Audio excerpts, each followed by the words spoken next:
6:45, this is the Sri Lanka Broadcasting Corporation. The news edited by Danishka Madhavala, read by Soundhi Thavam. The ADB approves $200 million to sustain economic stabilization efforts in Sri Lanka. The votes on the Ministries of Agriculture and Plantation Industries will be taken up for debate in the Budget Committee stage debate today. The highest revolving restaurant in South Asia to open in Colombo. The opening hours of liquor shops and bars revised from today. The Parliamentary Sectoral Oversight Committee on Environment, Natural Resources and Sustainable Development has recommended banning the use of lunch sheets in Sri Lanka. In foreign news, Hamas claims Israeli operation ended in hostage death. In sports, Russian and Belarusian athletes allowed to compete in Paris 2024 Olympics as neutrals. The Asian Development Bank has approved a $200 million concessional loan for Sri Lanka to help stabilize the country's finance sector, following the sovereign debt and economic crisis that started in April 2022 after it suspended its external debt payments. The Financial Sector Stability and Reforms Program comprises two sub-programs of $200 million each.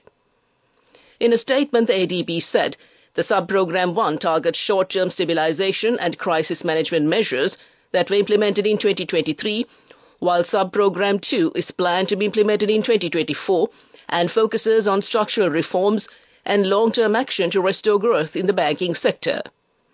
The program will help strengthen the stability and governance of the country's banking sector, improve the banking sector's asset quality, and deepen sustainable and inclusive finance, particularly for women-led micro, small and medium-sized enterprises. According to the International Monetary Fund's latest review, Sri Lanka's economy is showing tentative signs of stabilization, although full economic recovery is not yet assured, the statement reads. The program is also in line with the government's reform agenda, including strengthening the operational independence of the Central Bank of Sri Lanka and its designation as the country's macroprudential authority. Today is the 16th day of the Budget Committee stage debate. Votes on the Ministries of Agriculture and Plantation Industries will be taken up for debate today. The votes on the Ministries of Ports, Shipping, Aviation and Mass Media were taken up for debate yesterday.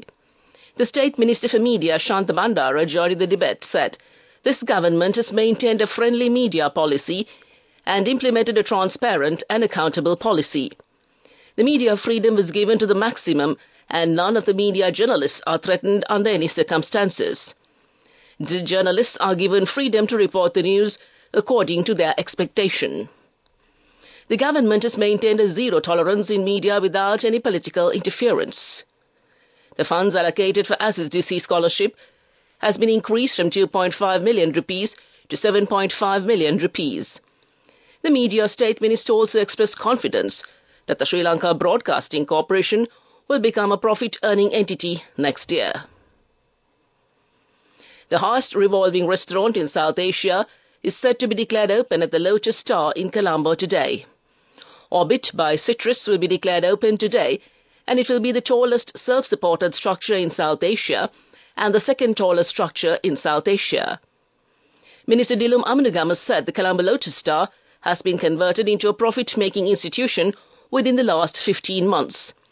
He further said that 3 local companies that meet international standards are ready to provide many new experiences through sports and paragliding at a height of 195 meters. This news broadcast comes to you from the Sri Lanka Broadcasting Corporation. A comprehensive banking services package with a branded checkbook as well as debit and credit card exclusively for you.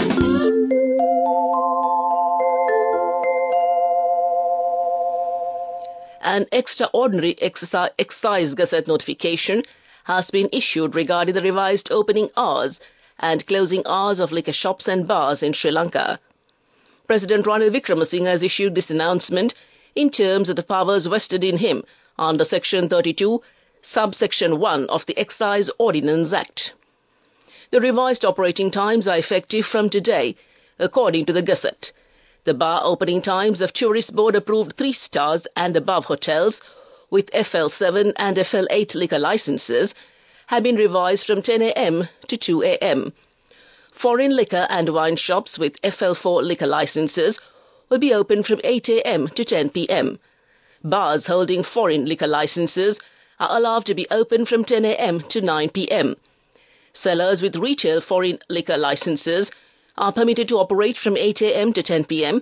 Hotels without tourist board approvals are allowed to open from 10 a.m. to 11 p.m. All other hotels and restaurants have been allowed to sell liquor between 10 a.m. to midnight. The Parliamentary Sectoral Oversight Committee on Environment, Natural Resources and Sustainable Development has recommended banning the use of lunch sheets in Sri Lanka. According to a Parliament statement, the recommendations have been issued to the Central Environment Authority, considering the serious damage caused to health and the environment. The committee, which met last week under the chairmanship of MP Ajith Manaperuma, further discussed the reduction of plastic and polythene use and the development of the recycling process in Sri Lanka. With that, we conclude local news. Elevate your life with People's Bank Excelsior. A comprehensive banking services package with a branded checkbook as well as debit and credit card exclusively for you. The main news story is brought to you by Sinhala Vedamahatmya. The Minister of Foreign Affairs Ali Sabri is scheduled to make an official visit to the state of Qatar from the 9th to the 12th of December to participate in the Doha Forum. Minister Sabri will take part in the high-level panel as a panelist on the topic of BRICS' rising influence in the multipolar international order. The Doha Forum is a global platform sponsored by the state of Qatar aimed at bringing together leaders and policymakers to discuss critical challenges facing the world and to build innovative and action-driven networks. During the visit, the minister is scheduled to meet with the Prime Minister of the state of Qatar, who also holds a portfolio of foreign affairs, and discuss further enhancement of the strong bilateral relations.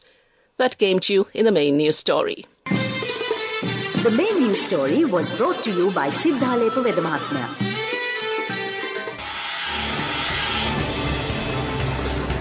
This is Watchlight.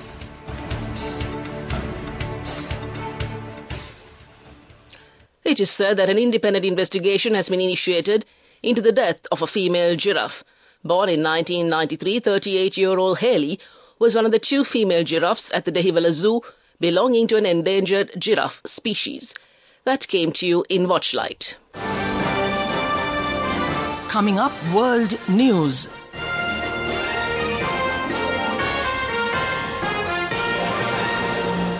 Making headlines this morning, Hamas claims the Israeli operation ended in hostage death.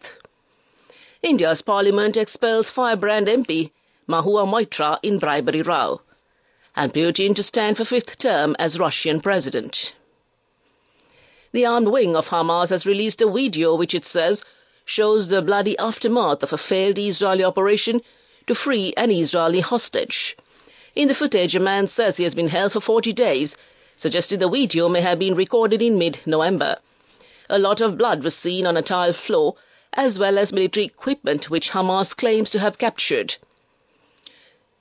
We are withholding the man's name, it says, and his age in the video. A script in Arabic says that Israeli soldiers failed to reach the hostage, leading to his death, and that the Israeli man quickly fled the place. It claims that Israel Defense Forces used an ambulance to reach the place where the hostage was being held. India's parliament has expelled an opposition lawmaker who was accused of taking bribes in exchange for asking questions. Mahua Moitra, who was denied the allegations, said she was expelled without proof. She has the option to challenge the decision in court. Friday's expulsion followed a resolution passed by lawmakers in the Lok Sabha, the lower house of parliament, after a voice vote. Earlier in the day, an ethics panel report that recommended Mrs. Moitra's expulsion was tabled in the House. Opposition lawmakers had asked for more time to study the almost 500-page report before debating it, but the Speaker did not agree to it. Russian President Vladimir Putin has said he will stand again for a 5th term in office. He announced it at an awards ceremony for participants of the full-scale war he launched against Ukraine in 2022. It comes a day after election officials said 15th to 17th March 2024, as dates for the presidential election. The re-election of Mr. Putin, 71, is seen as inevitable, with opposition almost non-existent and Russia media completely under his control. Mr. Putin served as president in 2000 to 2008, returning to the role from a stint as prime minister in 2012. This means he's already been in power in Russia longer than any ruler since Soviet dictator Joseph Stalin. With that, we conclude this bulletin of world news. Development news. The State Minister for Foreign Affairs, Tharaka Balasurya, and the Sri Lankan ambassador to Russia, Professor Janita A. Lianage, discussed trade and economic cooperation with Belarus at a virtual meeting held on the 30th of November. The director of the National Center for Marketing, Nikolay Borisovich, participated from the Belarus side. The two sides discussed the opportunities for mutual beneficial cooperation in the potential areas including agrarian and food sectors, agriculture, engineering, rubber fertilizers and chemical industries. That's development news. Moving on with sports news. Russian and Belarusian athletes who have qualified for the Paris 2024 Olympics will be allowed to participate as neutrals, the International Olympic Committee has confirmed. The conditions of their inclusion include competing without flags, emblems or anthems of their country. Athletes from those nations are banned following Russia's invasion of Ukraine in February 2022. Meanwhile, Cristiano Ronaldo marked the 1,200th professional match of his career by scoring one goal and assisting another for Saudi Arabian club Al Nassr. The 38-year-old tapped as Sadio Mane's cross and later set up teammate Otavio in a 4-1 win over Al Riyadh. Ronaldo thanked all those who had helped him reach the landmark but added that he was not yet done. With that, we conclude sports news. Go ekak tiyana youth eකට life එකේ change එකට නියමෙට set වෙන්න ඇස් වහගෙන දැකපු වීර හැබැයි කරන්න youth එකට නියමෙට set වෙන friendship එක මෙන්න. The all-new NSB Itru account, NSB IM, a plan for your dream. Business News, sponsored by National Savings Bank, the safest place for your money. All Facebook and Messenger chats will be encrypted automatically, parent company Meta has announced. Messages and calls protected by end-to-end encryption can be read only by the sender and recipient. It has been possible to opt into encrypted messages for years, but now it will become the default position. Critics, including the UK government and police, claim the move to default encryption will make it harder to detect child sexual abuse on Messenger. That's business news. Business News, sponsored by National Savings Bank, the safest place for your money. Go ekak tiyana youth එකට life එකේ change එකට නියමෙට set වෙන්න ඇස් වහගෙන දැකපු වීර හැබැයි කරන්න youth එකට නියමෙට set වෙන friendship එක මෙන්න. The all-new NSB Itru account, NSB IM, a plan for your dream.